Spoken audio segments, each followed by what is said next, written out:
சமூகநீதி காவலர், சமூகநீதி காவலர், சமூகநீதி காவலர். நான் பேச கடமைப்பட்டிருக்கிறேன். இந்த போராட்டம் மக்கள் வாழ்வதற்கான உரிமை போராட்டம். 1980 மருத்துரையா அவர்கள் இயக்கம் தொடங்கி இன்று வரை 46 ஆண்டு காலம் சமூக நீதிக்கு போராடுகிற ஒரு மகத்தான சக்தி, மாமனிதர், மாபெரும் தலைவர் மருத்துரையா அவர்கள் என்பதை இந்த நாடு சொல்லிக் கொண்டிருக்கிறது. தமிழ்நாடு சொல்லுகிறது, இந்திய நாட்டில் எல்லா தலைவர்களும் சொல்லுகிறார்கள். அந்த அடிப்படையிலே தான் சமூக நீதியினுடைய ஒரு அங்கம் இடஒதுக்கீடு. சமூக நீதி என்றால் என்ன? மனிதர்கள் சேர்ந்து வாழக்கூடிய இந்த கூட்டம், மனித தொகுப்புக்கு சமூகம் என்று சொல்லுகிறோம். அதில் அநீதி இருக்கிறது தான் நீதி வேண்டும் என்று கேட்கிறோம். சமூக நீதி. இங்கே வாழக்கூடிய மனிதர்களாக இருக்கிற பிற்படுத்தப்பட்ட, மிக பிற்படுத்தப்பட்ட, பட்டியலின, பழங்குடியின, சிறுபான்மை, முன்னேறிய வகுப்பினர் எல்லாருக்கும் உரிய பங்கு வழங்க வேண்டும் என்பதுதான் ஐயா அவர்களின் நோக்கம். ஆகவேதான் இந்த போராட்டத்தின் மிக முக்கிய 3 நோக்கங்கள். ஒன்று, தமிழக அரசு காலந்தாழ்த்தாமல், தட்டி கழிக்காமல் உடனடியாக சாதிவாரி மக்கள் தொகை கணக்கெடுப்பை நடத்தப்பட வேண்டும். இது முதலாவது போராட்டத்தினுடைய நோக்கம். இரண்டாவது, வன்னியர்களுக்கு 10.5 விழுக்காடு இடஒதுக்கீடு சட்டமாக்கப்பட்டு நிறைவேற்றப்படாமல் காலந்தாழ்த்தப்பட்டு வருகிறது. இது கைக்கு எட்டியது, வாய்க்கு எட்டவில்லை. இது கண்டனத்துக்குரியது. தமிழக அரசு இனியும் காலந்தாழ்த்தாமல் அந்த 10.5 விழுக்காடு இடஒதுக்கீட்டை உடனடியாக நிறைவேற்ற வேண்டும் என்பதற்கான போராட்டம். அதே நேரத்தில் இது நாட்டில் இருக்கிற ஐயா சொல்லுவாங்க, 324 சாதிகள் என்று சொல்லுவார்கள். ஒவ்வொரு சாதிக்கும் இடஒதுக்கீடு வேண்டும். பிராமணர்ல இருந்து நரிக்குறவர் வரையில எல்லா சமுதாயத்திற்கும் உரிய பங்கீடு பகிர்ந்து வழங்கப்பட வேண்டும் என்பதுதான் ஐயா அவர்களின் நோக்கம். இதை 3ஐயும் வலியுறுத்தி சென்னையில ஐயா தலைமையில போராட்டம். இன்னைக்கு பல ஆயிரம் பேர் இங்க வந்திருக்கிறீங்க. இதே மாதிரி தமிழ்நாடு முழுவதும் போராட்டம். காலையில சொன்னாங்க, கொஞ்சம் ஒரு அரை மணி நேரம் 3/4 மணி நேரத்துக்கு முன்னாடி சொன்னாங்க, கடலூர் மாவட்டத்தில் 10,000க்கும் மேற்பட்டவர்கள் திரண்டிருக்கிறார்கள். தருமபுரி மாவட்டத்தில் 8,000 பேர் திரண்டிருக்கிறார்கள். சேலம் மாவட்டத்தில் 15,000 பேர் திரண்டிருக்கிறார்கள் என்ற செய்தி ஒவ்வொரு மாவட்டத்திலும் வந்துச்சு. அப்ப பாத்தீங்கன்னா ஐயாவினுடைய வழிகாட்டுதலோடு போராடுகிற இந்த போராட்டம் லட்சக்கணக்கான மக்கள் பங்கேற்றிருக்கிற ஒரு போராட்டம் என்பதை அரசு உணர வேண்டும். இன்னைக்கு ஐயா உட்கார்ந்துட்டு இன்னைக்கு என்ன போராட்டம் நடத்தினாலும் உட்கார்ந்த இடத்திலே சொன்னா நடக்கும். நாளைக்கு தேர்தல் வந்தா இந்த ஆம்புலன்ஸ் வண்டிக்கு வண்டி கொடுங்க. அதோட ஐயா தைலாபுரம் தோட்டத்தில் உட்கார்ந்துட்டு செய்தியாளர்களை சந்திச்சு இந்த கூட்டணி தான் வெற்றி பெறும், பாட்டாளி மக்கள் கட்சி இந்த சின்னம், மாம்பழ சின்னம், மற்ற கூட்டணி கட்சிகளோட சின்னத்துக்கு வாக்களியுங்கள் என்று தைலாபுரம் தோட்டத்தில் இருந்து சொன்னால் ஒட்டுமொத்தமாக பெரும்பாலான மக்கள் ஐயா சொல்லை கேட்டு வாக்களிப்பார்கள். இன்னைக்கு ஐயா 80 சங்க இயக்கம் தொடங்கினாங்க. இன்னைக்கு வரைக்கும் எவ்வளவு பெரிய சக்தி, எவ்வளவு பெரிய வெற்றி. மத்திய அமைச்சர்கள், மருத்துவர் அன்புமணி மத்திய அமைச்சர், AK மூர்த்தி, வேலு, இப்படி நிறைய பேர் மத்திய அமைச்சர்கள், நாடாளுமன்ற உறுப்பினர்கள், சட்டமன்ற உறுப்பினர்கள், உள்ளாட்சி பிரதிநிதிகள் வந்தாங்க. வந்துட்டு இது கட்சி எனக்கு தான் சொந்தம்னா ஐயா மனசு எப்படி இருக்கும் நீங்க நினைச்சு பாருங்க. நெல்லு பயிரிட்டாச்சு. நெல்லு பயிரிடத்துக்கு எவ்வளவு கஷ்டப்படணும், அறுவடை செஞ்சு விளைவிக்கணும் இல்ல. இந்த நெல்லு வயல் எனக்கு தான் சொந்தம்னா பயிரிட்ட விவசாயிக்கு எப்படி இருக்கும், நிலத்துக்கு சொந்தக்காரருக்கு எப்படி இருக்கும்? அந்த வேதனை மருத்துவரையாவுக்கு இருக்குமா இருக்காதா? அந்த சூழலில் மருத்துவரையா அவர்களின் பின்னால் நிற்கிறோம், இதோ ஐயா அவர்களின் நாங்கள் நிற்கிறோம் என்று இந்த போராட்டத்தில் வந்திருக்கிறீர்கள். லட்சக்கணக்கானவர்கள் வந்திருக்கிறீர்கள். அதனால ஐயாவுக்கு இணை ஐயா தான். யாரும் ஐயாவுக்கு இணையாக முடியாது. ஐயாவுக்கு இணையாக முடியுமா? ஆமா, ஐயா என்ன ஐயா தான்.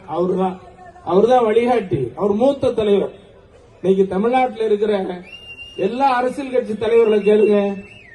இன்னைக்கு ஐயா அப்போலோ மருத்துவமனையில ஒண்ணும் இல்ல, ஒரு பரிசோதனைக்கு தான் போனாங்க. ஒரே நாள் எவ்வளவு தலைவர் உள்ளது பார்த்தாங்க. நாட்டினுடைய பிரதமராக இருக்கிற நரேந்திர மோடி அவர்கள் சொல்லுகிறார், நாட்டின் மூத்த தலைவர் மருத்துவரையா என்று சொல்லுகிறார். நீ மற்ற மாநில முதலமைச்சர்கள் பேசுகிறார்கள். இப்ப சமூக நீதிக்கு இங்க போராடுறாங்க. ஐயா அகில இந்திய சமூக நீதி போராட்டம்னு டெல்லியில நடத்தினாங்க. எல்லா மாநிலத்துக்கும் போய் ஆதரவு கேட்டாங்க. டெல்லியில் நடத்துற மாநாட்டுக்கு மத்திய அமைச்சர்கள், பிரதமர் வரல, வாஜ்பாய் வேற ஒருத்தர் அனுப்பிச்சாங்க.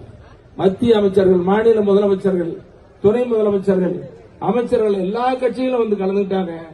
அவர் கலந்து கொண்டு நான் சொல்லுங்க, இந்த கூட்டத்தில் கலந்து கொண்டிருக்கிற மறைந்த ஒரு மூத்த தலைவர் ராஜேஷ் பைலட் சொன்னார். என்ன சொன்னாரு? மாநாடு இவ்வளவு பெரிய மாநாடு நடக்குது, இந்த மாநாட்டை நடத்துவதற்கு தமிழ்நாட்டில், இந்தியாவில் முன்னேறிய வகுப்பினர், பிற்படுத்தப்பட்ட வகுப்பினர், பட்டியலின வகுப்பினர், பழங்குடியின வகுப்பினர், சிறுபான்மை எல்லாத்துக்கும் சரியா இடஒதுக்கீட்டை பிரிச்சு கொடுன்னு சொல்லி டெல்லிக்கு வந்து மாநாடு நடத்துறாரு. இது சாதாரணமானவர் அல்ல. இந்த மாநாட்டில் ஒரு தீர்மானத்தை நான் முன்மொழிகிறேன், எல்லோரும் ஏற்றுக்கொள்ள வேண்டும் என்று கேட்டார். அதுல ஒரு 2 பேர் வந்து சொன்னாங்க, என்ன தீர்மானம் சீக்கிரம் சொல்லுங்க அப்படின்னாங்க. இந்திய நாட்டுக்கு அகில இந்திய பிற்படுத்தப்பட்டோர் தாழ்த்தப்பட்டோர் நல கூட்டமைப்பின் தலைவர் மருத்துவர் ஐயா என்ற தீர்மானத்தை முன்மொழிகிறேன். எல்லாரும் எந்திரிச்சு கை தட்டினாங்க. நீங்க நினைச்சு பாருங்க, அப்ப தமிழ்நாட்டுக்கு சமூக நீதி கேட்கிறாரா? இந்திய அளவில் தமிழ்நாட்டில் 6 இடஒதுக்கீடுகளை பெற்றுக் கொடுத்தவர்கள், மிக பிற்படுத்தப்பட்டவர்கள், வன்னியர்கள் உள்ளிட்ட 108 ஜாதி, இப்ப 115 ஜாதியை சேர்த்துட்டாங்க. அதனால இந்த மிக பிற்படுத்தப்பட்டவர்களுக்கு 20 விழுக்காடு இடஒதுக்கீடு, இஸ்லாமியர்களுக்கு 3.5 விழுக்காடு இடஒதுக்கீடு, அருந்ததியர்களுக்கு 3 விழுக்காடு, இன்னைக்கு வன்னியர்களுக்கு 10.5 விழுக்காடு. எப்படி வந்துச்சு? யாரால வந்துச்சு? எல்லாரும் பேசுறாங்க, எல்லாரும் போராட்டம் நடத்துறாங்க. இந்த 10.5 விழுக்காடு சட்டமானதற்கு காரணம் மருத்துவர் ஐயா அவர்கள். இந்த சட்டத்தை நிறைவேற்றிட்டு அன்னைக்கு முதலமைச்சராக இருந்த எடப்பாடி பழனிசாமி அவர்கிட்ட நான் கைபேசியில போட்டு கொடுத்தேன். அப்புறம் அவர் பேசினா நானும் போடல. ஐயா உங்களுக்கு சந்தோஷம் தானா, திருப்தி தானா? உங்களுக்காக தான் இந்த 10.5 விழுக்காடு இடஒதுக்கீட்டு சட்டமாக்கணும்னு சொன்னாங்க. அன்னைக்கு ஓ பன்னீர்செல்வம் கூட இருந்தார். அவர் சொன்னார், அவர் என்ன சொன்னார்னா, ஐயா உங்க அன்னைக்கு சொன்ன வார்த்தை, உங்க 40 வருஷ போராட்டத்துக்கு கிடைத்த பலன் இந்த 10.5 சொன்னாங்க. அதுக்கு பிறகு வந்த இன்றைய அரசும் உயர்நீதிமன்றம் போனாங்க, தீர்ப்பு பெற்றுக் கொடுத்தாங்க, அரசாணை போட்டாங்க. அதோட பிற்படுத்தப்பட்ட ஒரு ஆணையத்தையும் அமைச்சு இதுக்கு முயற்சி எடுத்தாங்க. ஆனா இன்னைக்கு வரைக்கும் நடக்கல. முயற்சி எடுத்தாங்க, நடக்கல. காணல் நீரா போயிடுச்சு. கை கேட்டது வாய் கேட்டல. உடன் நிறைவேற்றமா வேண்டாமா? இப்ப தேர்தல் நேரம் ஐயா கூட சொல்லி இருக்கிறாங்க, நான் தமிழக அரசை வற்புறுத்தி கேட்டுக்கொள்வது, இது சமூக நீதி மிக முக்கியமான பிரச்சனை. பெரும்பான்மையா இருக்கிற வன்னியர்கள் முன்னேறல, குடிசை வீடுகளை வாழ்றாங்க. வீட்டுக்கு முன்னால ஆட்டுக்குட்டி, கண்ணுக்குட்டி, மாட்டுக்கண்ணு வச்சுட்டு இருக்கிறாங்க. வாழ்நிலை பாருங்க. குடிசையில் அதிகமாக வாழக்கூடியவர்கள் வன்னியர்கள். அதே மாதிரி ஒவ்வொரு ஆண்டும் 10ஆம் வகுப்பு 12ஆம் வகுப்பு தேர்ச்சி விகிதத்தை பாத்தீங்கன்னா கடைசியில இருக்கிற மாவட்டம் வட மாவட்டங்கள், வன்னியர் மாவட்டங்கள். அப்ப இவர் முன்னேற வேண்டாமா? வன்னியர்கள் முன்னேறாமல் தமிழ்நாடு எப்படி முன்னேறும்? முன்னேறிய மாநிலமா சொல்ல முடியுமா? ஆகவே வன்னியர்களுக்கு உண்டான பங்கை பிரித்து கொடுங்க. அதே போலவே எல்லா ஜாதிக்கும் சரியான பங்கை பிரிச்சு கொடுங்கன்னு சொல்றதும் ஐயா இந்த போராட்டத்தில் நடக்கும். எல்லா ஜாதிக்கும் உரிய பங்கை பிரிச்சு கொடுங்க. அதற்காக அடித்தளமாக இருப்பது ஜாதிவாரி மக்கள் தொகை கணக்கெடுப்பு. இன்னைக்கு கேரளாவில் மன்னிக்கணும், ஆந்திரா, கர்நாடகா, தெலுங்கானா, பீகார், ஒடிசா இந்த மாநிலத்தில் நடத்தியாச்சு. இப்ப சமூக நீருடைய பிறப்படம்னு சொல்றோம், சமூக நீருடைய தொட்டில்னு சொல்றோம். தமிழ்நாட்டில் நிறைவேற்றமா வேண்டாமா? ஆகவே சமூக நீதியை நிலைநாட்டுவதற்கு ஜாதிவாரி கணக்கெடுப்பை உடனடியாக தமிழக அரசு நடத்த வேண்டும். இது ஐயா சொல்லிட்டே இருக்கிறாரு. நாங்களும் சட்டமன்றத்தில் வற்புறுத்தி பேசணும், வெளிநடப்பு பண்ணோம், ஆர்ப்பாட்டம் எல்லாம் பண்ண சட்டமன்றத்துக்குள்ளே. ஆகவே தமிழக அரசு ஜாதிவாரி கணக்கெடுப்பு நடத்தப்பட வேண்டும். வன்னியர்களுக்கு 10.5 விழுக்காடு நடத்த சட்டத்தை நிறைவேற்ற வேண்டும். எல்லா சாதிக்கும் உரிய இடஒதுக்கீடு நடத்தப்பட வேண்டும் என்ற இந்த கோரிக்கையை அரசு உடனடியாக நிறைவேற்ற வேண்டும். இதை வென்றெடுத்து கொடுப்பவர், நல்ல ஞாபகம் வச்சுக்குவாங்க, இதையெல்லாம் வென்றெடுக்கக்கூடிய ஒரு சக்தி, மகாசக்தி, மாமனிதர் மருத்துவரையா அவர் காலத்தில் பெற்று தருவார். மருத்துவரையா காலத்தில் பெறலாம் எப்போது நடக்குமா? நடக்கவே நடக்காது. யாரால் முடியும்? இது யாரால் முடியும்? ஐயாவால் முடியும். யாரால் முடியும்?